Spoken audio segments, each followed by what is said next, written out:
لبیک یا حسین، لبیک یا حسین، لبیک یا حسین، لبیک یا حسین، لبیک یا حسین، لبیک یا حسین۔ اعوذ باللہ من الشیطان الرجیم، بسم اللہ الرحمن الرحیم، الحمد للہ رب العالمین، والعاقبۃ للمؤمنین والنار للملحدین، والصلاة والسلام علی سیدنا ونبینا وحبیب الہنا وطبیب نفوسنا ابی القاسم المصطفى محمد، اللہم صل علی محمد وآل محمد وعلی آلہ الاطیبین الاطہرین المنتجبین المطہرین المعصومین المظلومین الہداة المہدیین والہماة المستضعفین، لا سیما بغیت اللہ فی الارضین، ولعنۃ اللہ علی اعدائہم من الآن الی یوم الدین۔ اما بعد فقد قال اللہ العزیز الحکیم، بسم اللہ الرحمن الرحیم، قال یا قوم ارأیتم ان کنت علی بینۃ من ربی ورزقنی منہ رزقا حسنا وما ارید ان اخالفکم الی ما انہاکم عنہ ان ارید الا الاصلاح ما استطعت وما توفیقی الا باللہ علیہ توکلت والیہ انیب۔ صاحبان ایمان، عزاداران حسینی، ہمیشہ ہم لوگوں کو یہ بات اپنے دل میں بٹھا لینا چاہیے اور سر فکر یہ بات ہمارے اندر ہونی چاہیے۔ فکر کا پہلا حصہ وہ یہ ہے کہ امام معصوم کی، ولی معصوم کی ہمراہی، یعنی ولی معصوم کے ساتھ ساتھ چلنا۔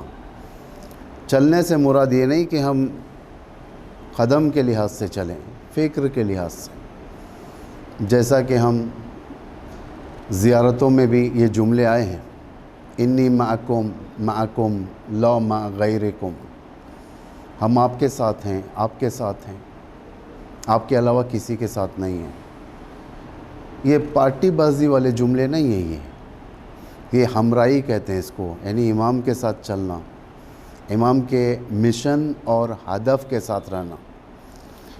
جب کوئی قوم ولی معصوم کے ساتھ چلتی ہے تو ولی معصوم اس کو ابوذر زمان بنا دیتا ہے، میثم تمار بنا دیتا ہے، سلمان محمدی بنا دیتا ہے۔ معصوم، ولی معصوم اس امت کو کربلا کی امت بنا دیتی ہے۔ اسے کہتے ہیں امام کے ساتھ ہمراہی کرنا، ورنہ امامت وہ منصب ہے جو ایک بالا ترین منصب ہے دنیا میں، خدا اور رسول کے بعد امام کا منصب ہے۔ یہ وہ منصب ہے جو انسان اور خود امام کے درمیان کمیونیکیشن گیپ زیادہ نہیں رکھتا۔ امام لوگوں کو اپنے ساتھ لے کر چلتا ہے، اہداف میں اپنے ساتھ رکھتا ہے امام، عدالت کے مرحلے پر پہنچاتا ہے، اسے ایکسپیرینس دیتا ہے اپنا۔ امام اپنے باتوں کو، یعنی وہ حکیمانہ باتیں جس کی بنا پر، جس میں رضا الہی پوشیدہ ہو، یہ باتیں کبھی ابوذر کو بتاتے ہیں، کبھی سلمان کو بتاتے ہیں، کبھی عمار یاسر کو۔ یہ کون سی باتیں ہیں؟ یہ الہی باتیں ہیں جو شب عاشور ہوتی ہیں امام کے درمیان اور ان کے یار و یاوروں کے درمیان، اصحاب کے درمیان۔ یہ وہ باتیں جس میں امام جنت کے راستے بتاتے ہیں، یہ وہ باتیں جس میں امام ایثار اور قربانی کے نتائج اور بالخصوص وہ خوشگوار ترین اور شیرین ترین شرابن طہورا تک پہنچنے کے لیے اور اس مرضی الہی کو چھونے کے لیے، اس مرضی الہی تک پہنچنے کے لیے امام بتاتا ہے یہ۔ آرڈنری پولیٹیشنز میں اور امام میں یہی فرق ہے۔ آرڈنری پولیٹیشنز آپ کو وہیں پر رکھیں گے جہاں پر رکھنا چاہیے، اس سے زیادہ آپ کو مقام نہیں دیا جائے گا۔ آپ کو یہ لوگ صرف یوز کرتے ہیں، آپ کے ساتھ کھلواڑی کرتے ہیں، آپ کے حقوق کو لیتے ہیں اور اسی حقوق کو پرداخت کرنے کا وعدہ کرتے ہیں، لیکن نہیں کرتے۔ ایک زبردست ایک تعبیر میں آپ کے سامنے بیان کرتا ہوں جو رہبر معظم انقلاب اسلامی فرماتے ہیں امریکہ کی پالیسی کے بارے میں۔ یہ آپ لوگ اپنے ذہن میں رکھیں، کافی اچھی تعبیر ہے رہبر کی۔ رہبر فرماتے ہیں امریکہ دو چیز، ایک اس کا جو حق ہے اسے وقت پر مل جانا چاہیے، اور جو اس کا حق نہیں ہے، جو دوسروں کا حق ہے، اس میں نیگوشیٹ ہونا چاہیے۔ کتنا زمین آسمان کا فاصلہ ہے یہاں پر۔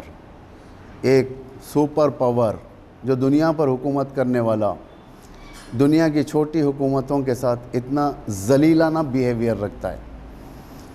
اسلام اس چیز کو قبول نہیں کرتا، یہ غلامی ہے۔ یہ اسلام اس چیز کو قبول نہیں کرتا، یعنی اسلام اگر قبول نہیں کرتا مطلب امام قبول نہیں کرتا۔ امام کے ساتھ امام کو وہ لوگ چاہیے جو ہمراہی کریں، امام کے اتباع میں رہیں، پیروی کریں۔ پیروان امام اسی کو کہا جاتا ہے، پیروان معصوم اسی کو کہا جاتا ہے۔ پیروان معصوم یعنی بغیر چوں و چرا کے امام کے ہمراہ ہو جائیں، بغیر کوئی سوال کے امام کے ہمراہ ہو جائے، جیسا حضرت عباس کی شخصیت۔ اب دیکھیں پوری زندگی میں معصوم کے مقابل میں کبھی بھی لب گشائی نہیں فرماتے ہیں۔ حضرت عباس نے کتنے معصوموں کو دیکھا ہے؟ امام علی کو دیکھا، امام حسن کو دیکھا، امام حسین کو دیکھا، 3 امام کا دور دیکھا۔ تینوں امام کے دور میں، امام علی کے دور میں حضرت عباس کم سن تھے، اس کم سنی کے باوجود حضرت عباس کوئی مشورہ نہیں دیتے، کوئی سجیشن پیش نہیں کرتے۔ اتباع، امام کے ساتھ رہنا، امیر المومنین کے ساتھ، امام حسن کے ساتھ، امام حسین کے ساتھ اپنے کانوں کو کھلے رکھتے تھے تاکہ امام کا کوئی فرمان کس وقت امام کی طرف سے آ جائے، اسے کہتے ہیں۔ ہمیشہ اس راستے میں اماموں کے مقابل میں 3 گروہ ضرور رہے۔ پہلا گروہ حامیوں کا گروہ، حمایت کرنے والوں کا گروہ، یعنی حمایت جانی۔ یہ نہیں دیکھیں گے کہ کیا ہے کیا نہیں ہے، اس کے کانسیکوینسز کیا ہیں۔ کہیں ایسا نہ ہو کہ مشکل آ جائے، کہیں ایسا نہ ہو کہ گھر پر آنچ آ جائے، کہیں ایسا نہ ہو کہ بیوی بچے اسیر ہو جائیں، گرفتار ہو جائیں۔ یہ نہیں دیکھتے، یہ جانی حمایت کریں گے، اپنی جان کو قربان کرنے کے لیے آمادہ رہیں گے۔ ہمیشہ ان کا ایک ہاتھ تلوار کے اس قبضے کے اوپر رہے گا، ہمیشہ ان کے کان امام معصوم کے بیانات کے اوپر ٹکے ہوئے ہوں گے، اس لیے کہ جانی حمایت۔ اور یہ لوگ بہت کم پائے جاتے ہیں، جانی حمایت جسے دوست کہتے ہیں۔ ہمیشہ تاریخ دیکھیں، دوستوں کی اگر فہرست ہم گنیں گے، دوست 100 کے اندر ہوں گے، 100 کے اندر ہر امام کے دور میں۔ یہ نہیں کہ 200 300 400 500، ہر امام کے دور میں، یعنی اگر دوستوں کو دیکھا جائے بہت کم، انگلیوں پر بھی گن سکتے آپ، ڈبل ڈیجٹس کے اندر یہ دوست پائے جاتے ہیں۔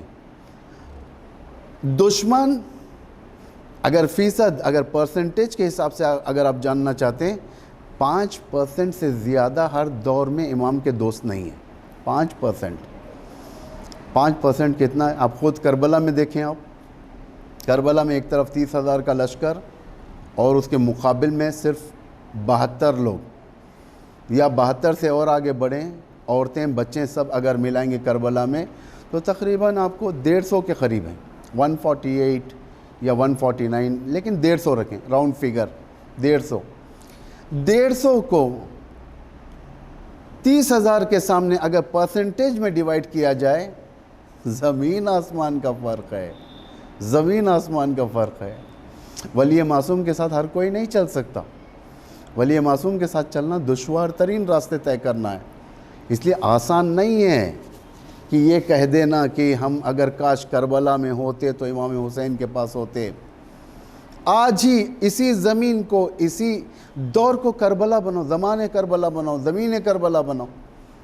دیکھو ہم کتنا حق کے نصرت میں، کتنا حق کے ساتھ چلتے ہیں۔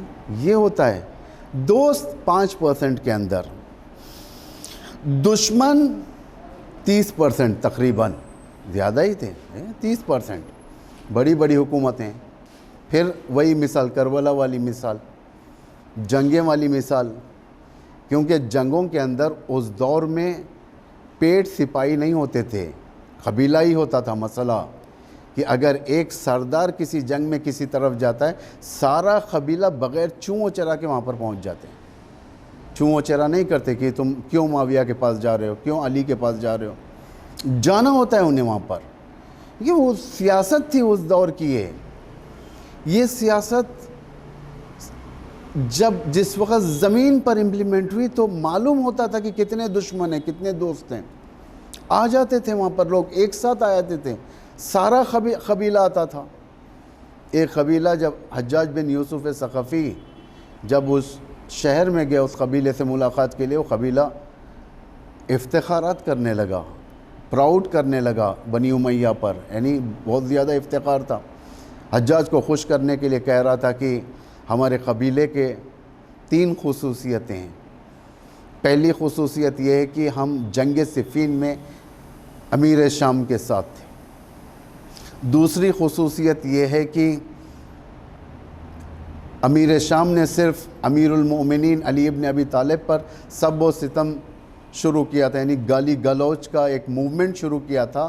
اس میں صرف علی پر نہیں بلکہ خاندان علی کے ساتھ بھی ہم لوگ برا رفتار کیا کرتے تھے، یعنی نازیبہ الفاظ، پورے خاندان ساتھ۔ یہ دوسرا امتیاز تھا ان کا۔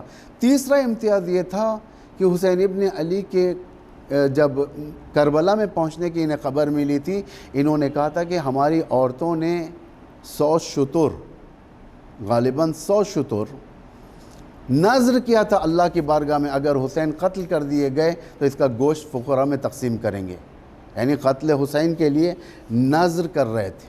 قتل حسین کے لیے فرات میں غسل کرتے تھے لوگ، افتخار میں۔ کیوں؟ خوشنودی خدا کے لیے، یزید کی خوشنودی کے لیے، یزید کو خوش کرنے کے لیے لوگ غسل کرتے تھے، گوشت فقراء میں بانٹتے تھے۔ یہ عالم تھا دشمنوں کا کہ جب آتے تھے تو یہ لوگ دشمن رہتے تھے۔ انہیں پرواہ نہیں تھی کہ یہ فرزند رسول ہے، انہیں پرواہ نہیں تھی کہ یہ خاندان اطرت ہے، یہ خاندان اہل البیت ہے جہاں پر قرآن نازل ہوا۔ انہیں کوئی کسی چیز کی پرواہ نہیں۔ اب 5% اور 30% یہاں پر آ گئے دوست اور دشمن، اب رہ گئے 60%، 65% آرڈنری پبلک تھی۔ آرڈنری پبلک، انہیں کوئی غرض نہیں، کوئی حاکم بنے، امام بنے، خلیفہ بنے، کچھ بھی کرے، انہیں روزی کی پرواہ تھی، کھانے کی پرواہ تھی، پینے کی پرواہ تھی، رہائش کی پرواہ تھی۔ تو یہ تھا اصل امام کے ساتھ چلنے والے 5%۔ سب سے زیادہ غنی ترین امام کی ہمراہی کرنے والوں میں امام حسین۔ خود امام فرماتے ہیں جس طریقے سے مجھے صحابی ملے، نہ میرے بھائی کو ملے، نہ میرے بابا کو ملے، نہ میرے نانا کو ملے۔ یعنی کیا مطلب ہے یہ غنی ترین صحابی؟ کون ہے یہ غنی ترین لوگ جو امام حسین فرماتے ہیں کہ نہ میرے بھائی کو ملے؟ یقیناً دیکھیں امام حسن کی زندگی، امام حسن کی زندگی کا عالم یہ تھا، دشمن امام کے پاس آنا تو دور کی بات، خود امام کے نزدیک ترین لوگ دشمن سے جا ملے تھے۔ یہ زندگی امام حسن کی تھی۔ اتنا مظلوم ترین امام، اتنا تنہا ترین امام، ایک ایسا سردار جو بالکل تنہا۔ امام علی کی زندگی کس طریقے سے فریب و نشیب و فراز امام کی زندگی میں تھے، حکم کا معاملہ، جنگوں کا معاملہ، امام کو سکون سے حکومت کرنے کی امت نے اجازت نہیں دی تھی۔ کس موڑ پر جا چکی تھی یہ امت؟ سب سے بڑا ہدف امام کا اپنے اہداف میں امام ابو عبداللہ الحسین کا ہدف اصلاح تھا۔ اگر یہ اصلاح نہ ہوتی، آج اصلاح کی کرنیں ہمارے درمیان نہ ہوتی۔ اگر امام حسین یہ اصلاحی ایجنڈا لے کر نہ اٹھتے، یہ اصلاحی مومنٹ لے کر نہ اٹھتے، آج حق و باطل ایک ہوتا، عدالت اور ظلم دونوں ایک ہوتے۔ آج ابو موسیٰ اشعری کو حق کے پیروی کے علماءوں کا سٹیج مل جاتا، آج قاضی شریعی دیگر علماء حق کے منصب پر آ جاتا، آج حق کے زمرے میں آ کر آج اس کی مداحی ہوتی تھی۔ آج امام نے ایک کرائٹیریا بنا دیا، ایک فاصلہ ڈال دیا حق و باطل کے درمیان یہاں پر امام نے، کہ داڑھی دیکھ کر، کپڑے دیکھ کر، تقوی کا لباس دیکھ کر، جو ظاہری تقوی جو لوگوں کے اندر تھا، اس لباس کو دیکھ کر حق و باطل کو نہیں پہچانا۔ جنگ جمل میں ایک جوان امام علی کے خدمت میں آتا ہے اور سوال کرتا ہے، یا امیر المومنین، یہاں پر آپ خلیفہ ہیں، آپ کے ساتھ اصحاب رسول بھی ہیں، وہاں پر بھی اصحاب رسول ہیں، وہاں پر بھی مسلمان، یہاں پر بھی مسلمان، پہلا ایکسپیرینس ہے یہ مسلم ویسز مسلم کی ایک جنگ، مسلمان اور مسلمان کے درمیان کی پہلا ایکسپیرینس۔ ایک جوان جو اسلام پریکٹس کرنا چاہتا ہے، اسے معلوم نہیں ہے کہ ان دونوں مسلمانوں میں حق کون ہے، دونوں کو صحابے کی نگاہ سے دیکھ رہا ہے، دونوں کو مسلمان کی نگاہ سے دیکھتا ہے، دونوں کو قرآن خوانی کے لحاظ سے دیکھ رہا ہے، قرآن پڑھنے والے مسلمان کے لحاظ سے دیکھتا ہے، حق و باطل نہیں معلوم ہے۔ اس کا معیار پرکھنے کا داڑھی تھی، اس کا معیار پرکھنے کا رشتہ داری تھی رسول اللہ سے، اس کا معیار پرکھنے کا سینیئرٹی تھی۔ امام نے فرمایا کہ یہ سینیئرٹی، یہ داڑھی، یہ اسلام کے کپڑے دیکھ کر حق و باطل کو مت پہچان، پہلے حق و باطل کو سٹڈی کر، خود بخود چہرے پہچانے جائیں گے کون حق ہیں کون باطل ہیں۔ آج محمد نام رکھنے والے مسلمانوں کے قاتل ہیں، محمد بن سلمان۔ آج اسلامی نام رکھنے والے مسلمانوں کے قاتل ہیں، جھنڈے پر لا الہ الا اللہ محمد رسول اللہ لکھنے والے لوگ آج خود مسلمانوں کے قاتل ہیں، یہود و نصارہ کے ہمدم ہمراہی کرنے والے، بجائے ان کے پیغمبر کی ہمراہی کریں، بجائے ان کے امام کی ہمراہی کریں، بجائے ان کے آزاد اسلام کی ہمراہی کریں، آج یہود و نصارہ کی ہمراہی کی جاتی ہے۔ کیوں یہود و نصارہ کی ہمراہی کی جاتی ہے؟ اس لیے کہ ان کے اندر استطاعت نہیں ہے، اصلاح کی استطاعت، کیونکہ اصلاح کی استطاعت ہر کوئی نہیں کر سکتا۔ اصلاح کی استطاعت کون کر سکتا ہے؟ اصلاح کرنے والوں کی نشانیاں ہیں۔ امام حسین بتا دیتے ہیں ان چیزوں کو، ان نشانیوں کو۔ اگر یہ نشانیاں اس کے اندر پائی جاتی ہیں، اس کا اصلاحی برنامہ تم لے سکتے ہو۔ 4 نشانیاں امام نے بیان فرمایا ہے کہ یہ ہمارے اندر ہونا چاہیے، اگر نہیں ہے تو ہمیں حق نہیں ہے ممبر سے بیٹھ کر اصلاح کرنے کا، آرگنائزیشن کے میز اور کرسی پہ بیٹھ کر اصلاح کرنے کا۔ اصلاح کرنا یہ کوئی ایک آرگنائزیشن بڑا بنا کر یا اے سی لگا کر، اندر کانفرنس روم رکھ کر، اندر ایک میٹنگ ہال رکھ کر، اندر ایک اپنا پرائیویٹ پریزیڈنٹ یا سیکریٹری کا کیبن رکھ کر اصلاح اس کے ذریعے سے نہیں ہوتی۔ اصلاح کے لیے کربلا کے میدان میں آنا چاہیے، اصلاح کے لیے کربلا کی نہضت کا ایک جز بننا چاہیے، اصلاح کے لیے کربلا کے اہداف اپنے اندر پیادہ کرنا چاہیے۔ اس لیے سب سے پہلا اصلاح کرنے والوں کی نشانی یہ ہے کہ وہ سازش والا نہ ہو، وہ کمپرومائز پالیسی اڈاپٹ کرنے والا نہ ہو۔ کمپرومائز پالیسی اڈاپٹ کرنے والا کبھی یزید کے لشکر میں بھی رہے گا، کبھی حسین کے لشکر میں بھی آئے گا۔ صفین میں دیکھے گئے تھے ایسے بہت سے لوگ جو امام علی کے پیچھے نماز پڑھتے تھے اور جا کر روٹی امیر شام کے دستر پر کھاتے تھے۔ کمپرومائز پالیسی کہ یہاں پر بھی مسلمان ہیں، یہاں پر بھی مسلمان ہیں، ہمیں اس طرف بھی رہنا ہے، اس طرف بھی رہنا ہے۔ کمپرومائز پالیسی نہ ہو، امام حسین جب مدینہ چھوڑ کر جا رہے تھے کربلا کی طرف، ایسے سجیشنز بہت آئے تھے امام کے سامنے کہ آپ بیٹھ جائیں تھوڑی دیر، مصلحت اسی میں ہے، آپ امن کے گھر یعنی بیت اللہ الحرام مکہ معظمہ میں جا کر پناہ لے لیں۔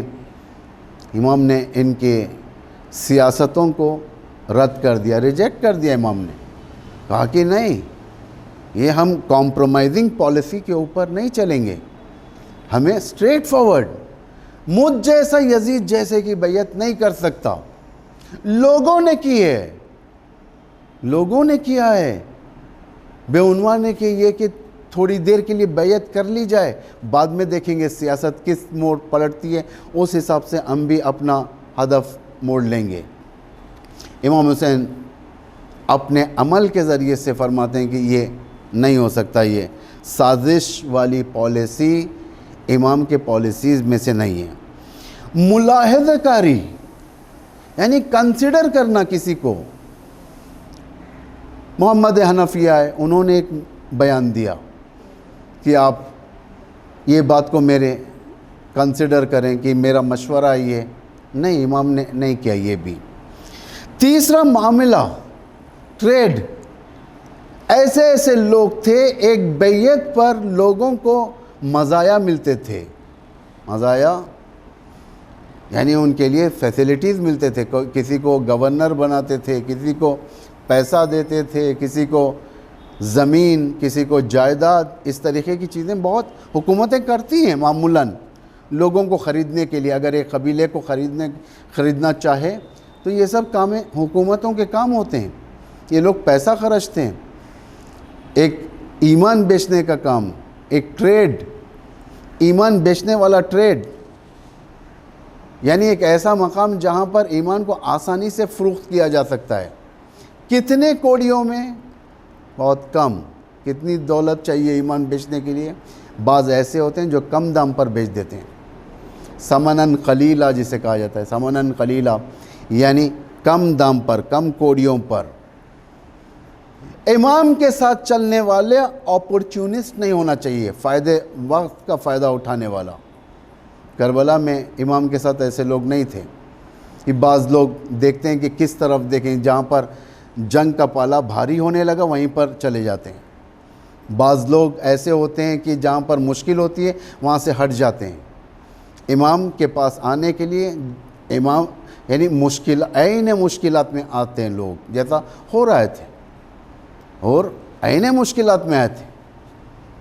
اور کے پاس دولت تھی، اور کے پاس آرمی تھی، اور کے پاس عہدہ تھا، اور کے پاس ہر چیز تھا، لیکن کہاں پر آیا؟ اور ابو عبداللہ کے پاس، اس مقام پر آیا جہاں پر نہ سایہ تھا اور کے لیے، جہاں پر نہ پانی تھا، نہ آب و دانہ تھا، ایک ایسا بیابان جہاں پر گھیرے ہوئے تھے، کچھ بھی نہیں تھا۔ پذیرائی کے لیے امام حسین چاہتے ہیں پذیرائی کریں مہمان کی، مہمان نوازی کریں، لیکن نہیں ہوا۔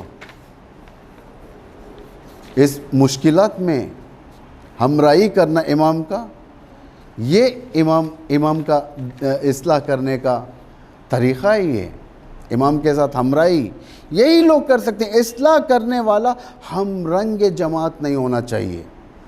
یہ فارسی مشہور شعر ہے، اگر خواہی نہ شوی رسوا ہم رنگ جماعت شو۔ فارسی کا ابتدائی مصرے میں تھوڑا کنفیوژن ہو رہا ہے مجھے۔ اس میں یہ ہے کہ اگر تم چاہتے ہو کہ رسوا نہ ہو تو لوگوں کے ساتھ چلو، جیسے لوگ کریں ویسے کرو۔ امام کا پروگرام نہیں تھا یہ۔ امام جب سارے لوگ مکے کی طرف جا رہے تھے حج کرنے کے لیے، امام لوگوں کے ساتھ نہیں گئے۔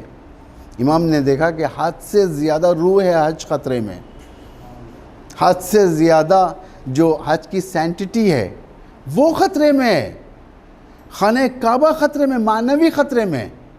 اگر میں آج نہیں جاؤں گا، دوسروں کے ساتھ مل کر حج کروں گا، کل کے دن جب یزید حتیٰ کہ حرمت خانہ کعبہ کرے گا، اس وقت ابو عبداللہ الحسین کیا جواب دیں گے؟ امام کو جانا پڑا۔ یعنی ہم رنگ نہیں تھے جماعت کے. اگر اکثریت دیکھی جائے کہ کمپرومائز پالیسی امام کے سامنے پیش کر رہی تھی، لیکن امام اڈاپٹ نہیں کرنا چاہتے تھے اس کمپرومائز پالیسی کو.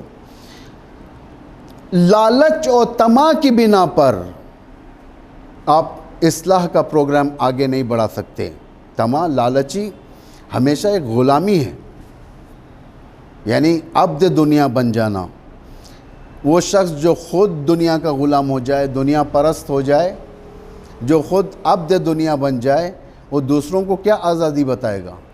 ایک بیمار دوسرے کو کیا شفا دے گا؟ ایک فقیر دوسرے کو کیا امیر کرے گا؟ جو شخص خود دنیا پرست ہے وہ دنیا کی کیا اصلاح کرے گا؟ دنیا پرست دنیا کی اصلاح نہیں کر سکتا. اس لیے لالچ، امام نے لالچیوں کو بھی اپنے ساتھ نہیں رکھا.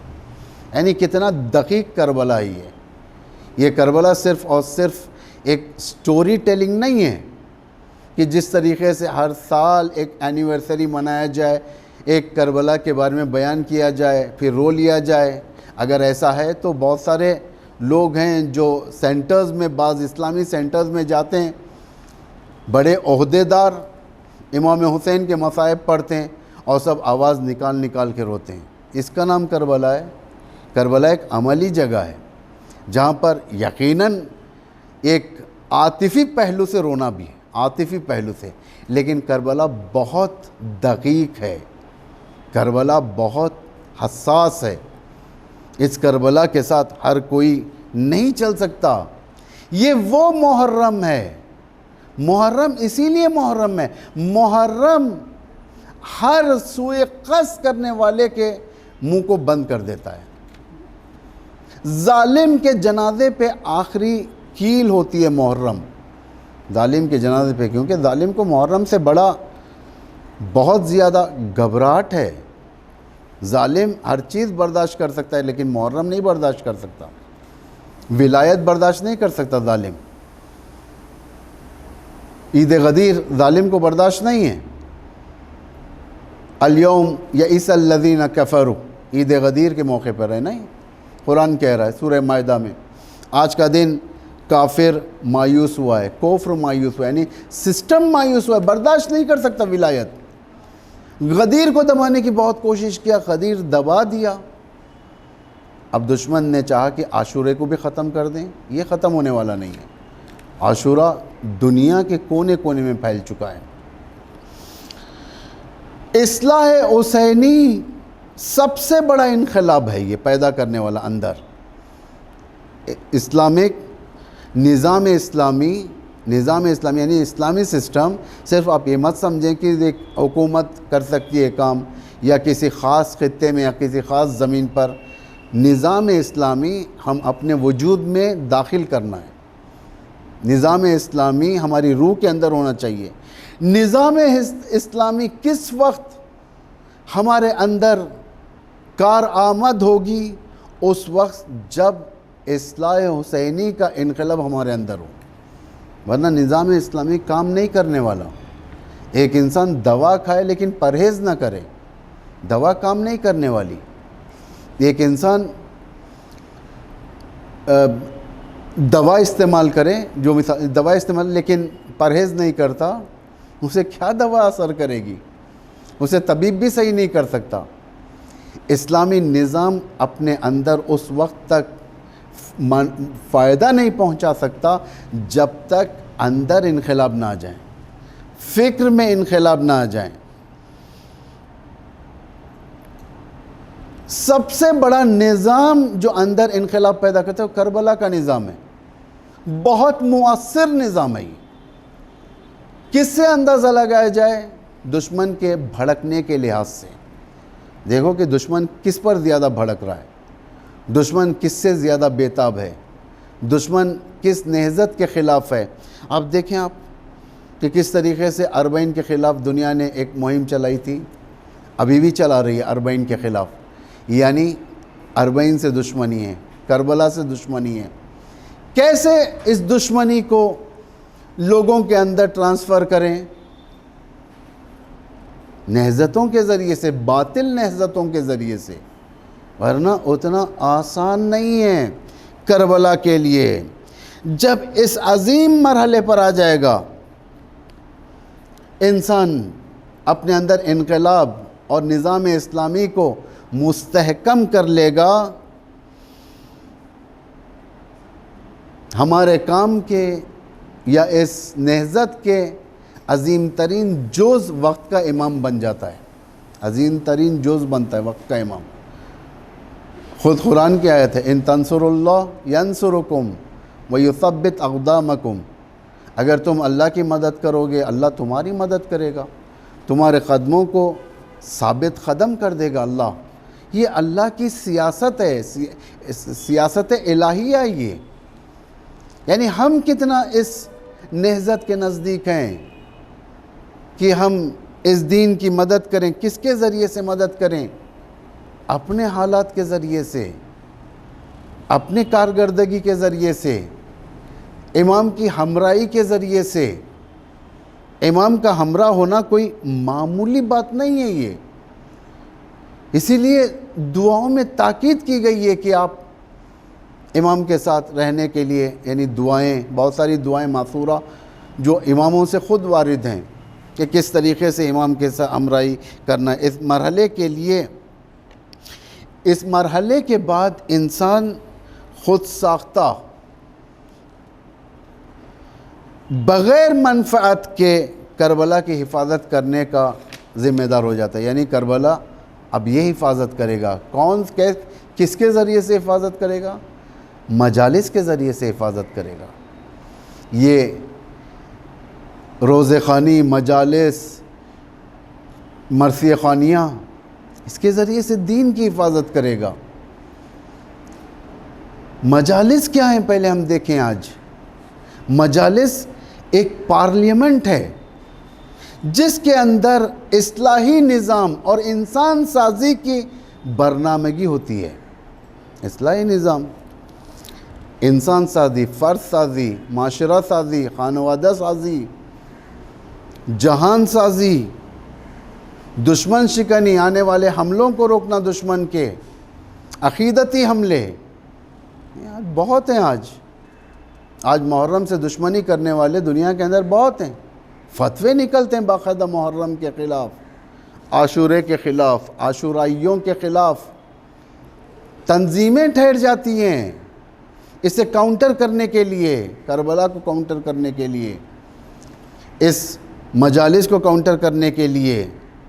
بہت سارے جگہوں پر آپ دیکھتے ہیں کہ کس طریقے سے فتوے لگائے جاتے ہیں. کیوں؟ مجلسیں. جب دشمن کے تیر زیادہ ہوں تو سمجھو کہ یہ نہضت حق نہضت ہے.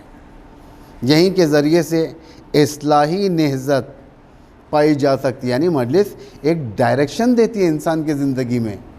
اصلاحی جگہ ہے یہ، اسٹریٹجی بناتی ہے انسان کی.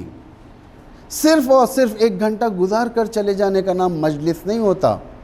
مجلس وہاں پر جہاں پر انسان کی زندگی یعنی اس کے دین اور دنیا دونوں کا بیلنس پاور برابر رکھتی ہے. مجلس کا کام یہ ہے جہاں پہ پارلیمنٹ کیوں کہا جاتا ہے مجلس؟ جہاں پر ڈسکشنز ہو، بیٹھ کر بات کریں، لوگوں کے پرابلم سالو کریں، لوگوں کے مشکلات حل کریں. دیکھیں آج لا محالہ جتنے بھی آن لائن مجالس کا سلسلہ ہے دنیا میں جہاں جہاں پر بھی ہے، آج ایک سنجیدگی سے بات کرنا ہے آج. کیونکہ اب میں جب کہ آپ کے سامنے کیمرے پر بات کر رہا ہوں کہیں دور سے، تو مجھے نہیں معلوم کہ وہاں پر کیسی سچویشن ہے. لوگ سامنے نہیں ہیں تو میں نہیں جانتا کہ کتنے لوگ مجھے واہ واہ کر رہے ہیں، کتنے داد دے رہے ہیں، کتنے نعرے لگے، نہیں معلوم ہے. اس لیے کہ سنجیدگی سے بات کرنا ہے. یہاں پر یہی طریقہ ہوتا ہے، بڑے علماء کا طریقہ یہی ہے. آپ قم چلے جائیں، نجف چلے جائیں جہاں پر درسگاہ امیر المومنین نجف، قم چلے جائیں جہاں پر درس ہوتے ہیں بڑے بڑے علماء کے، عظیم علماء کے درس وہاں پر ہوتے ہیں. دیکھیں کس طریقے سے ہوتا ہے. آپ جا کر دیکھیں گے کہ وہاں پہ پروگرامنگ ہو رہی ہے. اماموں کا دور لیا جاتا، آج کے دور سے ملایا جاتا ہے، اور کس طریقے سے حالات کو کنٹرول کیا جاتا ہے. اور لوگ سنجیدگی کے ساتھ بیٹھتے ہیں، لکھتے ہیں، ریکارڈ کرتے ہیں، بعد میں جا کر سنتے ہیں، دوبارہ اسے تجدید کرتے ہیں. یہ طریقہ ہوتا ہے. تاکہ نظریہ قائم ہو وہاں پر. مجلس کے اندر نظریہ قائم نہ ہو وہ مجلس صرف ایک فارمیلٹی اور کچھ نہیں ہے. روحانی مجلس نظریہ قائم کرنا. امام صادق علیہ السلام فرماتے ہیں کہ خدا رحمت کرے ان پر جو ہمارے تعلیمات کو زندہ کرتے ہیں. چھٹویں امام فرماتے ہیں تعلیمات کو زندہ کرنا یعنی پاک زندگی دینا لوگوں کو. حیاتاً طیبہ، پاک زندگی، نجس زندگی نہیں ہے، مخلوط زندگی نہیں، کرپٹڈ زندگی نہیں کہ آدھا مال حرام ہے آدھا مال حلال ہے، ایسی زندگی نہیں. اللہ کے سامنے آنکھوں کو پاک اور باہر آنے کے بعد آنکھ نجس. مسجد کے اندر کان پاک ہیں اور باہر آنے کے بعد کان نجس. زبان اندر سورے پڑھ رہی ہے اور باہر آنے کے بعد نازیبہ کلام نکال رہی ہے، نازیبہ الفاظ نکالتی ہے. ایسا نہیں چاہیے. یعنی کیسا چاہیے؟ حیاتاً طیبہ، ایک پاک زندگی جسے امام دیکھنا چاہتا ہے کہ ایک ایسا انسان جس کی روح طہارت ہو. میں یہ نہیں کہتا 100% امام کی طرح طہارت کی کوشش، ایک دو قدم تو چلنا چاہیے ہمیں، کیونکہ اللہ قرآن میں گواہی دے رہا ہے اس چیز کی انما یرید اللہ لیذھب عنکم الرجس، کہ اللہ نے اہل البیت سے رجس کو دور رکھنے کا ارادہ کیا ہے. رجس یعنی کون سا رجس ہے؟ یہی ناپاکیاں، روح کی ناخالصی، روح کا پاک نہیں رہنا، روح کا کرپٹ ہو جانا. یہ سب لیتے ہوئے، حسد لیتے ہوئے ہم امام کے ساتھ نہیں چل سکتے. غیبت دوسروں کی کرتے ہوئے ہم امام کے ساتھ نہیں چل سکتے. دوسروں کے خلاف پلاننگ کرتے ہوئے ہم امام کے ساتھ نہیں چل سکتے. حیاتاً طیبہ نہیں ہے یہ. حیاتاً طیبہ، قرآن سے پوچھیں حیاتاً طیبہ، یہ جو الفاظ ہیں حیاتاً طیبہ، شجرے طیبہ، یہ سارے کے سارے ایک ٹری سے ہیں، یہ ایک شجرے سے ہیں. یہ اس پر چلنے کے لیے امام ہمیں دعوت دیتا ہے. عزت والی زندگی امام کے تعلیمات کی زندگی ہے. عزت والی، عزت کون سی عزت؟ کیٹیگریز نہیں ہیں یہاں پر عزت کے. عزت فرسٹ گریڈ، عزت سیکنڈ گریڈ، عزت تھرڈ گریڈ، یہ نہیں اللہ کے نزدیک. اللہ کہہ رہا ہے کہ جو عزت اللہ کی ہے وہی مومنین کی ہے. وَلِلَّهِ الْعِزَّةُ وَلِرَسُولِهِ وَلِلْمُؤْمِنِينَ. اللہ کے لیے عزت ہے، رسول کے لیے عزت ہے، مومنین کے لیے عزت ہے. یعنی جو اللہ کی عزت ہے وہی مومنین کی عزت ہے. عزت والی زندگی یعنی یہ تعلیمات اہل البیت ہیں. چھٹویں امام کے تعلیم کے مطابق یہ زندگی ہے، ایک پاک زندگی، عزت والی زندگی، آزاد زندگی. غلامی نہ ہو اس میں، نفس کی غلامی نہ ہو، دنیا کی غلامی نہ ہو.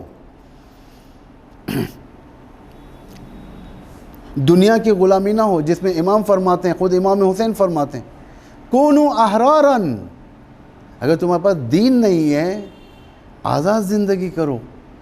ایک آزاد زندگی جس میں نفس آزاد ہو، جس میں ضمیر آزاد ہو، جس میں خیالات آزاد ہوں، جس کے اندر فیصلے آزاد ہوں.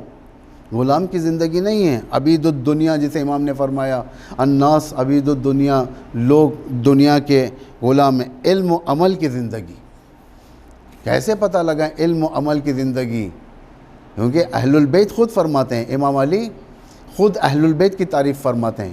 امام کی زبان سے یہ تعریف خود نہج البلاغہ میں ہے. یہ خطبہ اگر میں اشتباہ نہ کروں تو 239 خطبہ ہے، سیکنڈ لاسٹ خطبہ ہی ہے. جو خطبے ختم ہوتے ہیں نہج البلاغہ میں 3 حصے ہیں. ایک خطبوں کا حصہ ہے، تقریباً 240 خطبے ہیں. دوسرا خطوط کا حصہ ہے. تیسرا کلمات خصال، جس میں سیکنڈ لاسٹ خطبہ یعنی 239 یا 238 ہے. یہ بعض نہج البلاغہ میں 239 ہے، بعض میں 238. اس خطبے کے اندر امام اہل البیت کی تعریف فرماتے ہیں. کیسی تعریف ہے یہ؟ امام فرماتے ہیں ہم عیش العلم و موت الجہل. امام کیا ہے؟ خود امام فرماتے ہیں امام ہم یعنی امام ائمہ معصومین، عیش العلم، علم کی زندگی، و موت الجہل، جہالت کے لیے موت ہے. جہل امام کے نزدیک نہیں پہنچ سکتا. اگر انسان ابو جہل بن جائے، اگر انسان سارے جہل کو اپنے اندر پالے، کہاں سے پہنچ سکتا ہے امام کے پاس؟ خطبہ خاصیہ میں امام فرماتے ہیں جن اوصاف رذیلہ کے بنا پر شیطان کو جنت سے باہر کر دیا گیا ہے، انہی صفتوں کو ہم لے کر کیسے جنت کی طرف جا سکتے ہیں؟ اللہ نے جس رزق سے اماموں کو پاک رکھا ہے، رزق کو نزدیک آنے نہیں دیا ہے، وہی رزق لے کے ہم امام کے ساتھ کیسے چل سکتے ہیں؟ زری کے اوپر چلے جانا وہ اور بات ہے، زری وہ مقام ہے جہاں کوئی بھی جا سکتا ہے، لیکن افکار امام کے ساتھ چلنے کے لیے رزق نہیں چاہیے۔ افکار امام کے ساتھ چلنے کے لیے پاکی، امام عیش العلم تھا، علم کی زندگی تھی۔ میں آپ کو اسی عشرے میں اگر اللہ توفیق دے تھوڑے بہت خطبہ شخشقیہ کا جو ابتدائی جملہ ہے، امام فرماتے ہیں ینحدر عن السیل ولا یرقى الی الطیر، جس میں امام کی فضیلت ہے۔ اس کے بارے میں انشاءاللہ ایکسپلین کروں گا میں کہ کس طریقے سے ائمہ کی زندگی علم سے وابستہ ہے، کہ امام ایک لمحے کے لیے بھی، ایک منی سیکنڈ کیا کہتے ہیں آپ لوگ، جو سیکنڈ سے بھی کم ہوتا ہے، اس لمحے کے لیے بھی، ایک ساعت جسے کہتے ہیں، جہل امام کے نزدیک نہیں، لا علمی امام کے نزدیک نہیں آ سکتی۔ امام سوچتا بھی علم سے ہے، عمل بھی علم ہے اس کا۔ وَمَوْتُ الْجَهْلِ يُخْبِرُكُمْ حِلْمُهُمْ عَنْ عِلْمِهِمْ، امام کا حلم اور امام کا علم دونوں ایک ہے۔ امام کا حلم یعنی امام کا تقوی امام کے علم کی خبر دیتا ہے، ہم لوگوں سے ہٹ کر ہیں۔ ہو سکتا ہے ہم لوگوں کے اندر زبان اچھی چلے، ظاہراً تقوی والے دکھیں، لیکن باطن خدا بہتر جانتا ہے کہ کس طریقے سے ہمارا، آیا جو علم ہماری زبان پر چلتا ہے کیا اسی طریقے سے ہم اندر ہیں، کیا اسی طریقے سے ہماری زندگی ہے؟ بہت سارے لوگ گناہ نظر آ جاتے ہیں، بہت کے نظر نہیں آتے، لیکن اندر امامت کا مرحلہ ایسا نہیں۔ امامت کا مرحلہ جو تقوی ظاہر آپ دیکھتے ہیں امام کا، وہی علم بھی اندر ہے۔ بہت سارا ہے، کافی تھوڑا بہت خطبہ طولانی ہے، اس میں سے 2-3 جملے میں آپ کے سامنے عرض کروں گا، کبھی پھر توفیق ہوگی تو پھر کبھی۔ وَلَا يُخَالِفُونَ الْحَقِّ وَلَا يَخْتَلِفُونَ فِيهِ، امام کبھی حق کی مخالفت نہیں کرتا اور کبھی آپس میں اختلاف نہیں کرتا۔ امام کی سب سے بڑی خصوصیت ہے یہ، یعنی حق کی مخالفت، امام ہے یہ، حق کی کیسے مخالفت کہے گا؟ کیونکہ حق خود امام کے ساتھ ہے۔ علی مع الحق والحق مع علی، علی کا دوسرا اسم حق ہے، حق کا دوسرا نام علی ہے۔ ہر امام، حسن کا دوسرا نام حق ہے، حق کا دوسرا نام حسن ہے۔ حسین مع الحق والحق مع الحسین، یہ سب حق کے پہ کر رہی ہیں۔ لا یخالفون الحق، یہ لوگ حق کی مخالفت ہرگز نہیں کرتے۔ ولا یختلفون فی، اور آپس میں کبھی اختلاف نہیں کرتے۔ سب درس سے امام کی طرف سے، آپس میں اختلاف نہ کرو، آپس میں اتحاد کے ساتھ رہو۔ اگر ہمارے درمیان کوئی اختلافات ہیں، نظری اختلافات میں کوئی حرج نہیں ہے، ویوز میں اختلاف ہونا ہے تو باپ بیٹے کے اندر ہوتے ہیں، استاد شاگرد کے اندر ہوتے ہیں۔ آپ دیکھیں کتنے ایسے درس قم میں، کبھی آپ جائیں قم میں درس میں، ایک آیت اللہ العظمیٰ، ایک مجتہد جب کسی مسجد میں یا کسی حسینیہ میں جب بیٹھ کر درس سے خارج دیتے ہیں تو بیچ میں ایک شاگرد اڑ جاتے ہیں، کہتے ہیں کہ آغا آپ نے یہ استدلال کیا، غلط ہے یہ، یعنی فرینکلی یہ نظری اختلاف، اس کا مطلب یہ نہیں کہ ان کا اختلاف ذاتی بن جائے۔ ذاتی اختلافات میں نقصانات بہت ہیں، ذاتی اختلافات میں ضعف ہے، کمزوری ہے۔ فتفشلوا، قرآن کہہ رہا ہے کہ تم نزاع نہیں کرو، آپس میں جھگڑا نہیں کرو، فتفشلوا، کمزور پڑ جاؤ گے۔ کمزوری کا سبب جب دشمن حملہ کرتا ہے، کمزوری کا سبب اختلافات ہیں، لیکن اختلافات نظری اچھی چیز ہے، آبجیکشن ریز کرنا اچھی چیز ہے، جواب دینا۔ خود ہمارے رہبر فرماتے ہیں اگر لوگ آبجیکشن نہیں کرتے تو میں غم، یعنی ایک میرے الفاظ اس مطابق نہیں ہیں سمجھانے کے، لیکن میں کہتا ہوں کہ یعنی ایک غم سا ہو جاتا ہے رہبر کو اگر کوئی اعتراض نہ کرے۔ بہت سارے ایسے کلپس آپ نے دیکھا ہوگا کہ ایک سٹوڈنٹ رہبر کے سامنے جو ان کی عمر کے تیسرے حصے میں بھی نہیں ہے، 21 ایئرز والا، 22 ایئرز والا، یا بہت سے بہت 25 ایئرز والا ایک سٹوڈنٹ، ایک رہبر جس کی عمر 75 پلس ہے، رہبر کے خود حسینیہ میں رہبر کے اوپر آبجیکشن کرتا ہے اور رہبر ویلکم کرتے ہیں اس آبجیکشن کو، یعنی اسے دسترد نہیں کرتے. یہ ہے طریقہ. اس اماموں کے بھی زمانے میں ہوا ہی ہے. امام پر لوگ کوئی سوال کرتے تھے، یعنی جب تک مطمئن نہیں ہوتے تھے سوال کرتے ہی جاتے تھے. آخر میں جب مطمئن ہوتے تھے تو لوگ کہتے تھے ہاں اب ہمیں سمجھ میں آیا کہ اللہ نے کس گھر میں رسالت دینی چاہیے تھی. یہ بہت بڑا وہ ہے. سب سے اور بڑی خصوصیات میں سے اہل البیت کے عقل الدین عقل وعایت و رعایت. اہل البیت فرماتے ہیں ہم لوگ جو دین لیتے ہیں سنا دین نہیں لیتے ہم لوگ. عقل دین سمجھ اور نگرانی کے ذریعے سے لیتے ہیں، قرآن کے ذریعے سے لیتے ہیں، یعنی سنا ہوا دین نہیں ہے. لا عقل سماع و روایت، یعنی وہ دین تحقیقی دین ہوتا ہے. سنا دین، فلاں صاحب نے کہا بھروسہ کر لیا، فلاں صاحب نے کہا بھروسہ کر لیا، ہر ایک کو واہ کر دیا.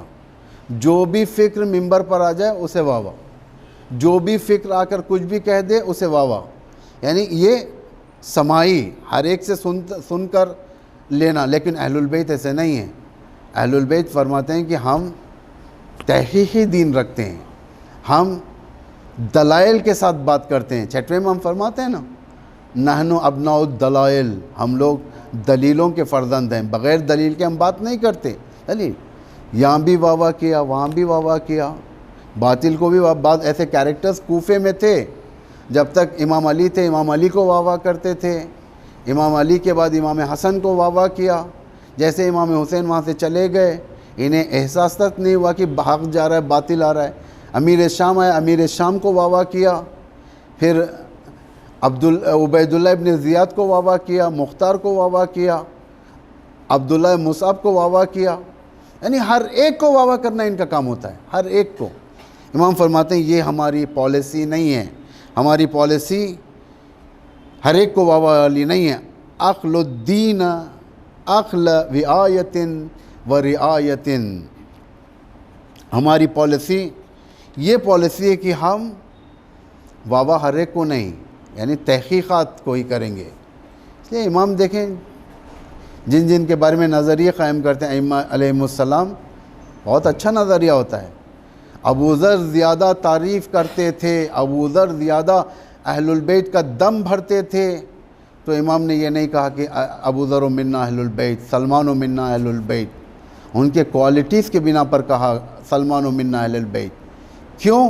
ان کے اندر وہ اوصاف تھے جو امام نے یہاں پر بتایا ہے، ان کے اندر تھے، موجود تھے. ان لوگوں نے اپنے آپ کو امام کے راستے پر لگایا. یہ سب سے بڑی ڈگری ہوگی اس وقت جس وقت ہم امام کے راستے پر لگیں گے. یہ سب سے بڑی بات ہے. آج 2 محرم کہ یہ ورود کربلا کا وقت ہے. یہ کربلا میں امام اور امام کا ایک قافلہ وارد ہوتا ہے. ورود محرم 2 کربلا تھی. اس وقت پنجشنبہ تھا، جمعرات تھی، تھرسڈے، اور انگریزی لحاظ سے 9 اکتوبر 680 عیسوی تھی جب امام کربلا میں وارد ہوئے. کربلا ایک عجیب جگہ ہے.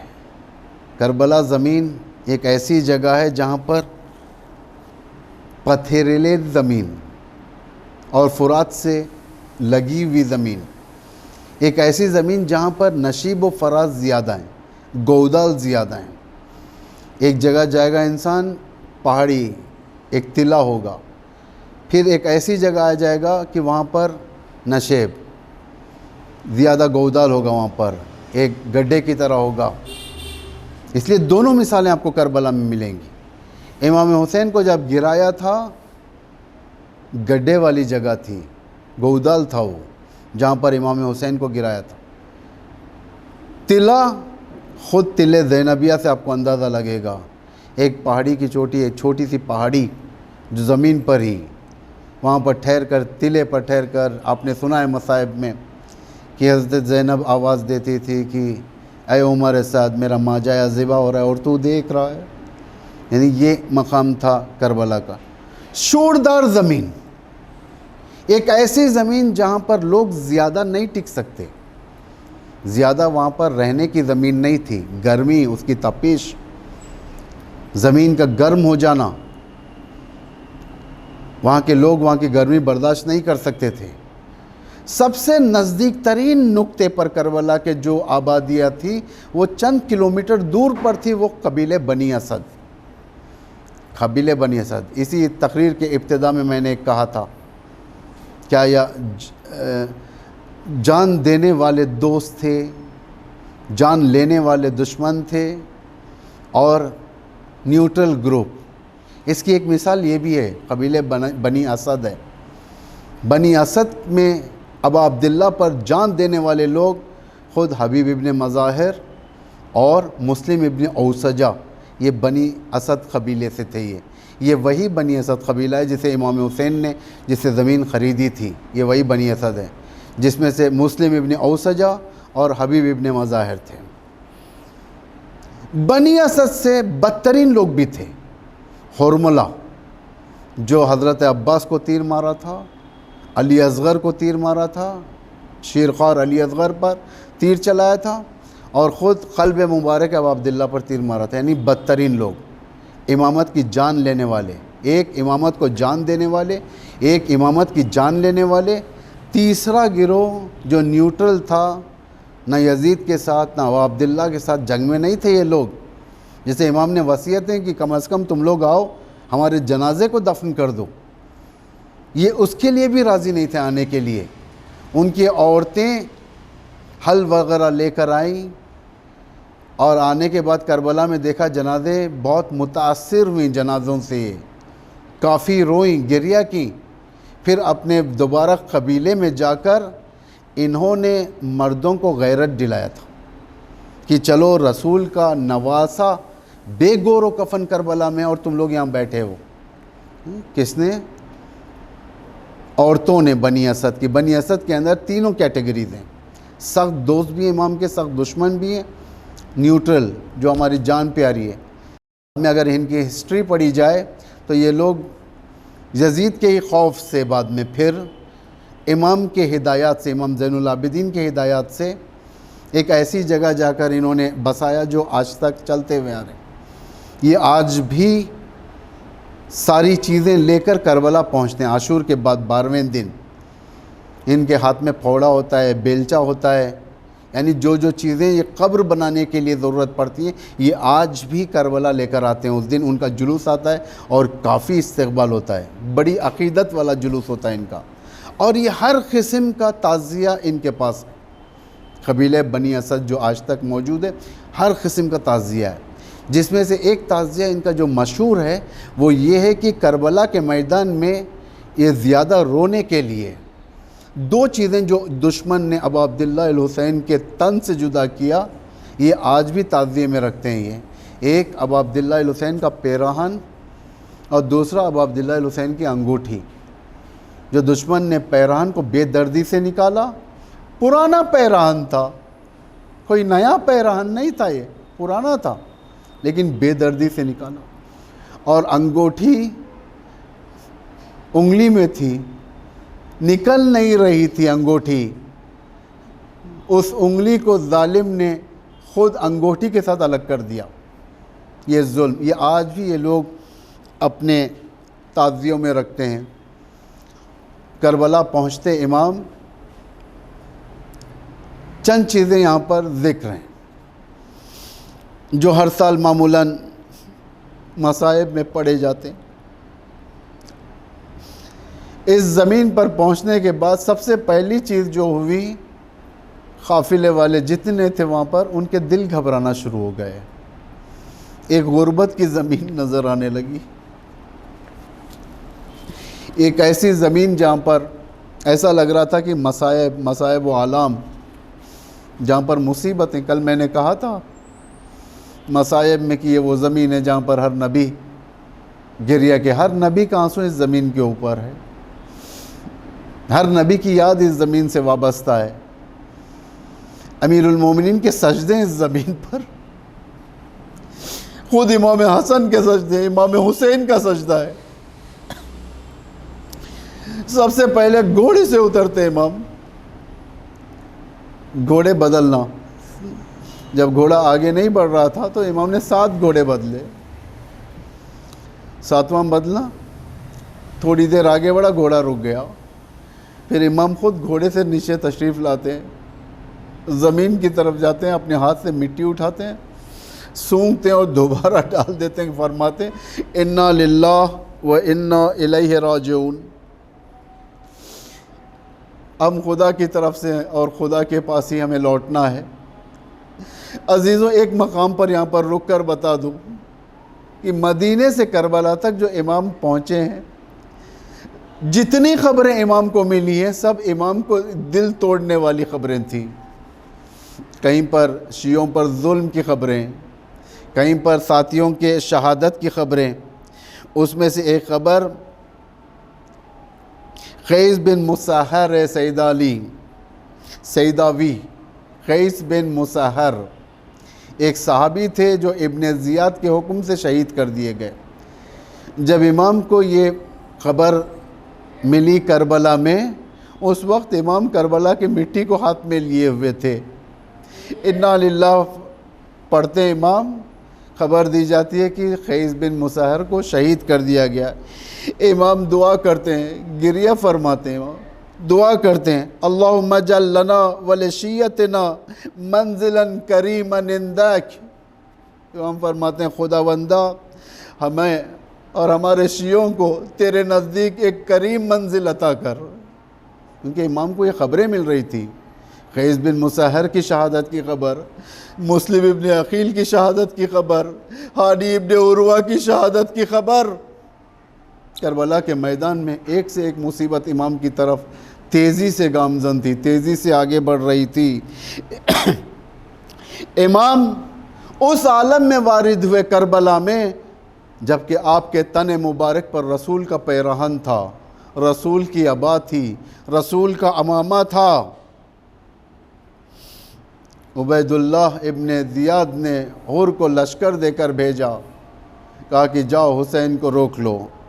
پیچھے سے خط آیا، قاصد آیا، عبید اللہ ابن زیاد کا، خط میں لکھا تھا حسین کو ایسی جگہ روکو جہاں پر پانی نہ ہو، خشک ہو، ایسی جگہ پر روکا گیا تھا۔ یہ کربلا تھی، کربلا یعنی کرب و بلا، مصیبت کی جگہ، آفت کی جگہ، جہاں پر انسان مصیبتوں کو لیتا ہے، ایک ایسا مقام جہاں پر آزمائش الہی کاملاً حسین ادا کر رہے ہیں، ایک ایسا مقام جہاں پر حسین ابن علی ہر ایک کو دیکھ رہے ہیں اور فرماتے ہیں کہ یہ تمہاری شہادت کی جگہ ہے، یہ تمہاری شہادت کی جگہ ہے، علی اکبر تم یہاں پر ایڑی رگڑو گے، یہاں پر میرا علی اصغر شہید کر دیا جائے گا، یہاں پر میرا سر تن سے جدا کیا جائے گا۔ اللہ رے زمین کی ایک روایت میں ہے، امام نے عباس کو بھیج کر کہا جاؤ بنی اسد کے لوگوں کو بلا لے آؤ۔